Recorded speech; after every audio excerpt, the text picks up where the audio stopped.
I'm out of cash. I can't afford to keep you on. What? What are you doing? Welcome to the Jered Williams Show. What's up, Jered? Hey, what's up, Joel? Nothing, man. Chilling in the basement. You know how it goes. You are too. I like your orange and blue lights. Those are really, really nice. Like, how can I make this block wall look better? You know, let me put an orange. Need some blue. See, it's like a minimal effort thing because it's like I could paint it, I could like hang a thing, but or Dude, I could hurt. just. That made me laugh so hard. It hurt. Good. I'm glad. Well, you just ate a bunch of food, so it's like, I'm helping you work those calories off. Appreciate it. Yeah, no, I got you, dude. I'm here for you, 100%. Oh man, I was gonna add some more books today, but then I forgot. Maybe next time. You need a good like plumbing book in there. When's your plumbing book coming out? It's coming out soon. When it's done, you can throw it up there. When you said when you a copy, you got to buy your own. It'll be cheap. It's all good. It'll be 99 cents. I'll jack the price up for you. Yeah, just for me. Yeah. Oh, $280. What is this? An academic work?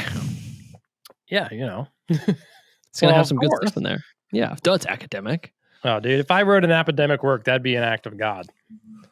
Yeah, let's see. You could just like write about plumbing really, really complicated, like with like what? What are you doing? I moved my camera on accident. Oh man, nobody noticed until you made that face, and then everybody noticed. Yeah, they're all like, "What happened?" They're like, "Oh man." Yeah. It was. Don't worry. I'll be in Florida, and so I'll have a new basement there. Oh, good. Okay. Maybe I'll make it like this basement, though. I'll try to like recreate this. You should take a picture of it before you leave, and then make a giant printout of it. I should, but I'll make it like it'll be kind of blurry, so it'll look like a thing. It'll be like rippling with the fan because it'll be hot. Yeah, perfect. Dude, it'll be sweet. It'll be good. Man, what you got going on today? Your nice skin complexion, though. No, it'll just get better because it'll be like, I'll be in the sun again. Yeah, it'll be nice. It will be nice. I'm super excited. That's cool. Yeah. All right, man. Oh, what's up? What are we getting into today? So I spent all day on coaching calls. Okay. Like all day. A bunch of coaching calls. I actually just stacked all my coaching calls like really close together with 15 minutes in between. And everybody said I was nuts, and today was the first day that I did it, and it was so much better. Everybody in your coaching community? Not everybody was today, but I stacked. Well, all the other coaches were like, "Dude, you're retarded." Yeah. There's no way you're going to be able to do that. But for me, it was way better. Like being able to take what used to take me 4 whole days and combine it down into 2 whole days or 2.5 days, really. That was cool. Yes, that sounds like better. I mean, time is like our principal commodity. Yes, it is. 100%. And the more efficient you can get, the better off you are. That's what I think. I had a call with a guy yesterday, and we were talking about my workflow for Plum Social. And he's like, "Show me your workflow, man. Like, let's see if I can help you get it efficient." And what you forget about in like things where you're making lots of the same thing on the computer is your efficiency is like, how can you minimize clicks? Can you lose 4 clicks in this process? And you're like, 4 clicks? Like, that's stupid. I'm not. But then like at the end of the day, you're like, dude, 4 clicks at the end of the week could turn into 3 hours. Oh yeah. Like, it's crazy. And so like just talking to him, he's like, "Yeah, man. So let me teach you this command, and then you can lose those clicks, and then you're here and here, and this is your flow." It's just kind of funny. Like when we try to optimize and be efficient, it's sometimes in really silly things that we'd never consider, like clicks of a mouse. Oh yeah. Like keyboard shortcuts. Like if you're doing this like something all the time and you can make a keyboard shortcut for it. It's unreal how much time that'll save you. Yeah, you don't know it until you do it, and you're like, "Oh my gosh, I'm like done with my stuff today. I didn't, and all I did was click less." It's kind of dumb. It's like the little things add up, and like we all know that, right? Like we know that in theory, but we don't believe it because we don't practice it until we're shown it, and then we're like, "Oh gosh, that actually does make sense, huh?" Right. Yep. So on my coaching calls, like a reoccurring theme that I keep seeing coming up is these guys. They start their plumbing business. They get a little bit down the road, and then they hire me to coach them. And a lot of times I'll see these guys, they've got apprentices, right? So they've got like, one of my clients had 2 trucks going and 2 apprentices. And so he had 2 journeymen, and they would have a full-time apprentice riding with them. Another guy that I talked to today, same thing. He had 1 journeyman, 1 apprentice. And the question becomes, like, they think they need to hire apprentices for some reason. I don't quite understand what is going through their head.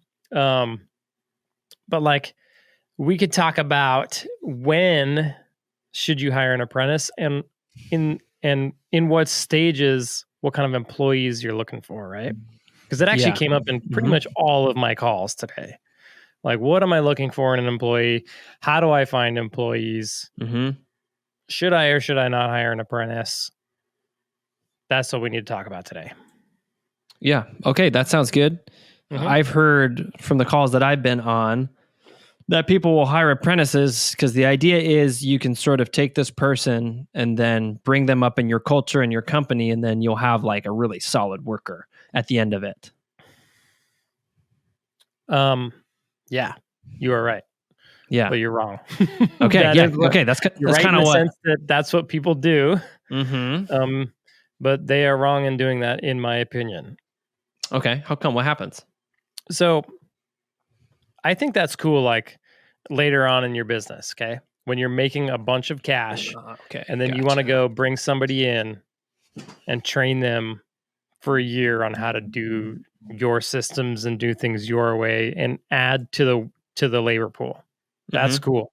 But in the beginning, when you're just starting out and your cash reserves are limited, you need every single one of your employees needs to be making you money, right? So they need the ability to go out into the van, be able to go to a job, be able to bill work, and make you money. So if you have an apprentice that can do that, that's great. But if they're having to ride with somebody, then all you're doing is spending money on that person month over month over month, and they're not actually making you any money.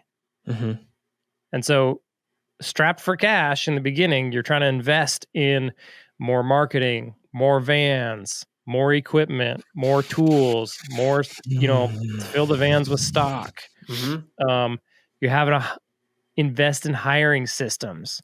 It doesn't make sense to then say, oh, I'm going to invest in this apprentice for a year.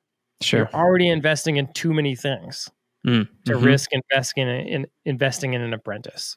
And what ends up happening is people will invest in this apprentice. They'll spend, and they'll actually start losing money. Okay. So then they're risking their entire company, their entire family life, their income on this one apprentice, right? Not just the apprentice, but all their other employees.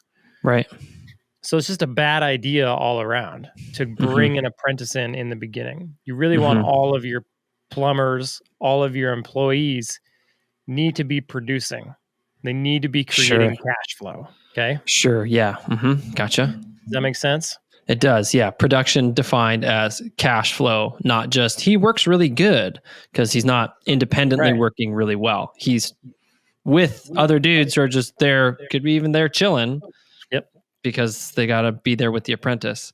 So it sounds like, and I think this is a reoccurring theme here. It sounds like that within a plumbing business, there is a pretty, I don't know, maybe strict is too strong a word, but there seems to be a strict order of operations that you do things in. And if you deviate from these order of operations or you add in an extra thing too early, then it's going to sort of mess your flow up and you're going to have to reassess and maybe take a step back. Yeah, I agree. Sometimes you got to, I think I said this before our call, sometimes you got to take a step back to take a step forward, right? One step back, 2 steps forward. Like I talked to a guy this morning, he put the cart before the horse, as I told it to him. He hired guys before he had proper marketing in place. So then he had these guys, but he didn't have any work for them. So he's just burning cash.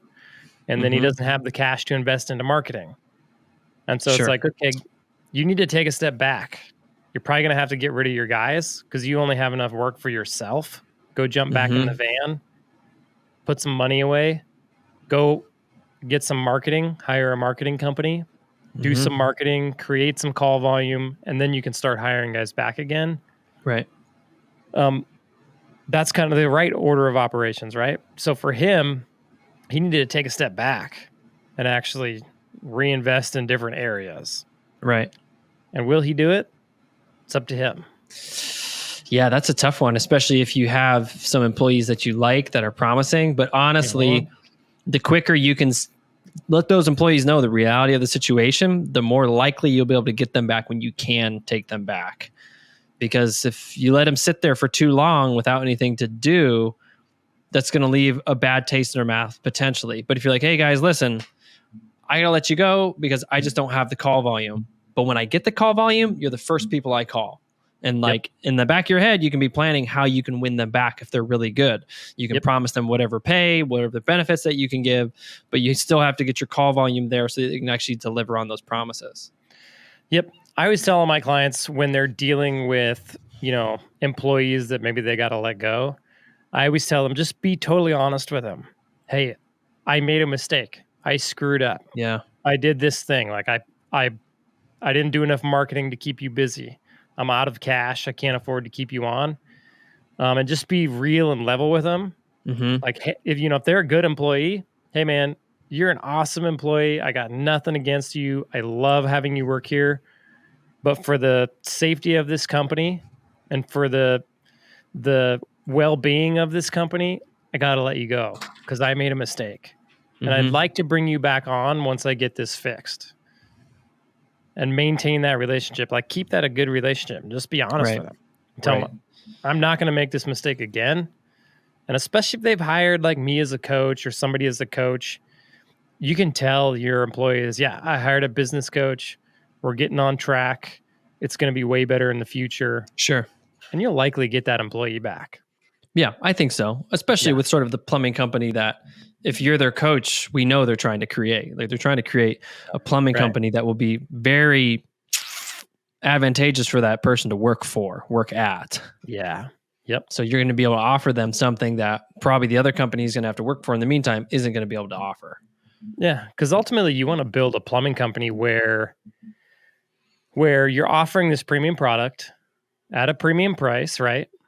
And you're getting premium customers, and then you can pay your guys a premium.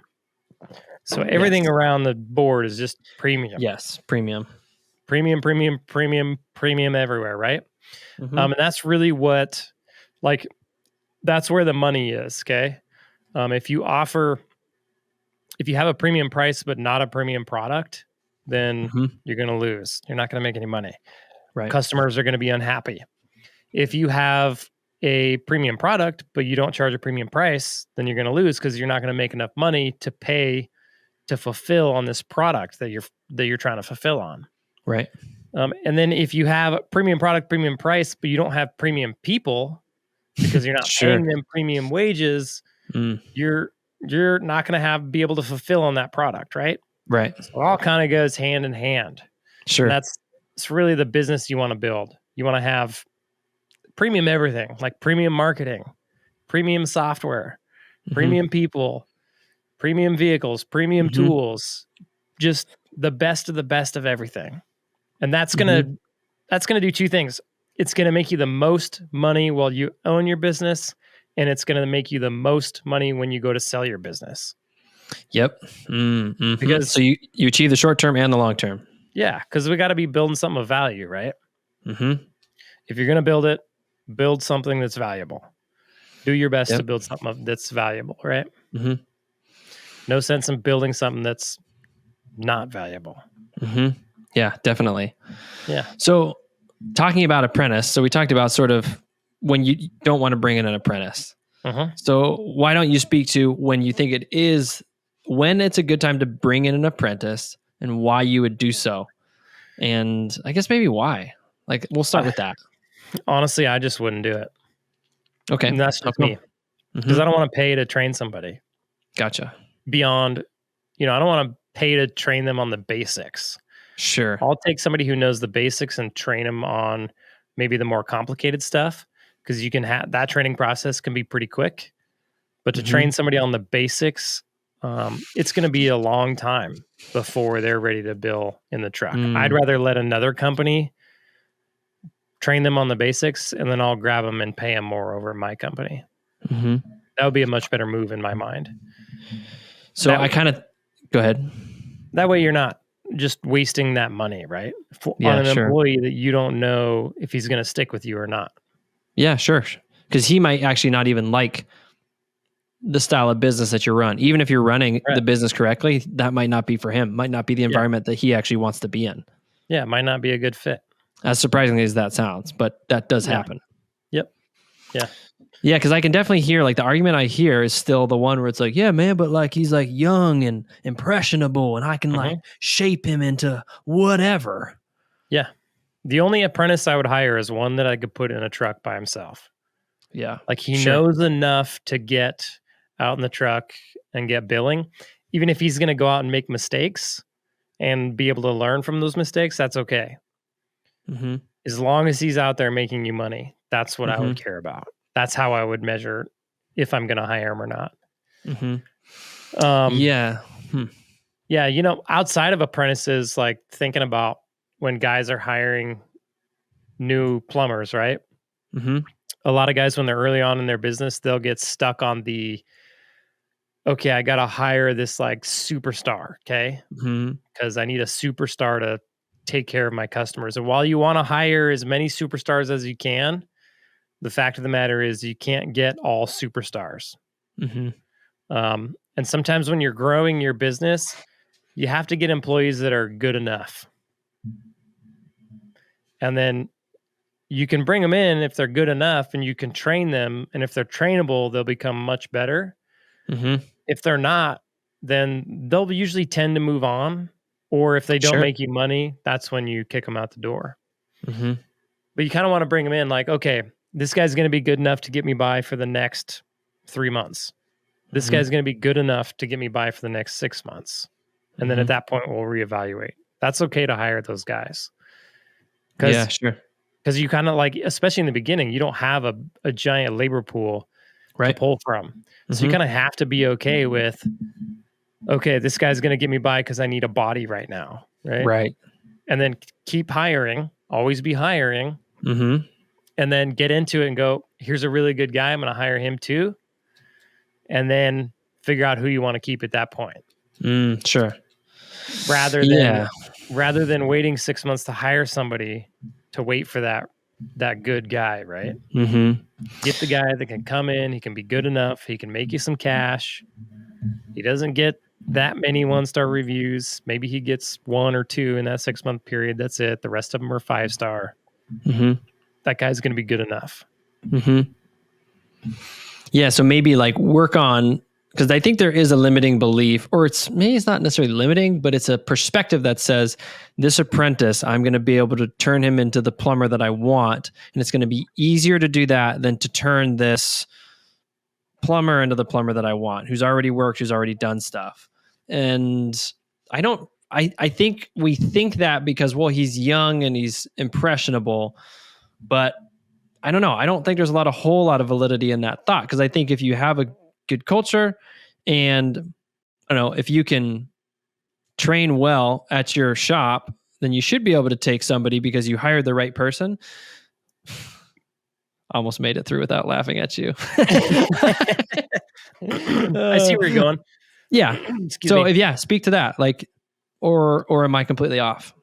I see where you're going. I think you can take an apprentice and you can turn him into an employee that fits within your culture, that is a great fit, that ends up being a really good employee. But the time frame that it's going to take to do that when you're trying to grow a business is too long. Right. Because of course. in the beginning stages of your business are like the most risky, right? It's when the margins are the thinnest because you haven't hit any economy of scale. Sure. You're trying to reinvest in your business as much as possible. So your profit margins are super small and it's the most risky. So in my mind, I want to hurry up and get out of there. I want to hurry up and scale so that I start getting economy of scale, right? because you're going to have so much overhead. And then if you can split up that overhead by enough people, then each person has to do less work in order to cover your overhead. So you just gain efficiency there. You gain economy of scale. And so if you can get out of there quickly, then all of a sudden you've mitigated a lot of the risk of being in business. So by bringing in an apprentice and trying to train them for an entire year, like you can only have one apprentice training per journeyman that you have. So you completely lose that speed of scale, right? Sure. You lose out on gaining that economy of scale. And then you sit in this very risky spot for a long time, which to me is just too scary to do. I wouldn't want to do that. The goal should always be to build a business, to mitigate as much risk as possible, to create as much profit as possible, so that you can have a business that's as valuable as possible. And by holding on, by trying to train apprentices too early, you're risking all of that, right? Yeah, don't hang out in the danger zone. Like why would, like if you could hang out in the danger zone for a year versus hanging out in the danger zone for 5 years or 3 years or 4 years, like what's the chances of something bad happening in 4 years versus something bad happening in 1 year? Sure. Much higher chances, 4 times the chances, right? Sure. Anything. Yeah. So that decreases your chances of being successful and actually reaching that zone of being profitable. Not to mention all the profit that you missed out on in 3 years. Right. Yeah, sure. And if you want to like hire apprentices, because that's like you were an apprentice and, you know, this guy took you on, it was super awesome experience for you. And so you have this like desire, then make that your desire, but put it when you can actually sustain it. So it doesn't impact your margins to the degree where you're screwed. Like do it later when you're like, oh, cool. We have these things like you talked about, your economy of scale and everything, so that you can take on apprentices and do good for the world by teaching those apprentices what a good workspace looks like, but just don't do it early. Yeah. Don't do it too early. Just do it once you have a lot of cash flow. Like in my mind, once you have, 10 guys going, and you have a general manager in place and you're hitting minimum 20% profit margins, hopefully you're hitting closer to 30. That's when I would say, okay, now we can bring in an apprentice. I'll spend the money to train an apprentice. Sure. But even then I would still choose my apprentices wisely. Yeah. Yep, definitely. Like I would so much rather run a business that how do I say this? I guess I would rather run a business that instead of training guys, just pays their guys way more money and steals guys from other shops, right? Sure. Just charge the customer a little bit more, pay your guys more, and then get all your employees from other shops. Create a better work environment, create more pay, better benefits. Because those employees are going to be better anyways, right? They're coming over to you because they can make more money in your shop and have a better environment. They're going to be better employees. They have a desire to do better. And you're going to have a better product. And you're going to be able to charge more for that product. So in my mind, that's what I would continue to do until that's just not an option anymore. And then I would bring in an apprentice.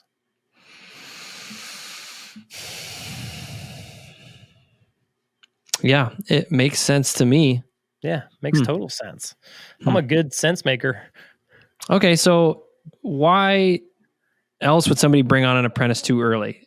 Like, let's say they didn't think like what we just discussed. Like, they're not trying to make this guy fit into his culture. What's another reason somebody would bring on an apprentice? So a lot of times people will, they're cheaper. Okay. Right? Yeah.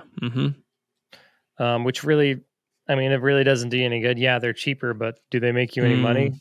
No. Yeah, you're looking at the wrong metric. You're looking at, well, he's cheaper, but you're not. That's not how you should think. You shouldn't think, let me get the cheapest thing. You should think, what's going to make me the most money?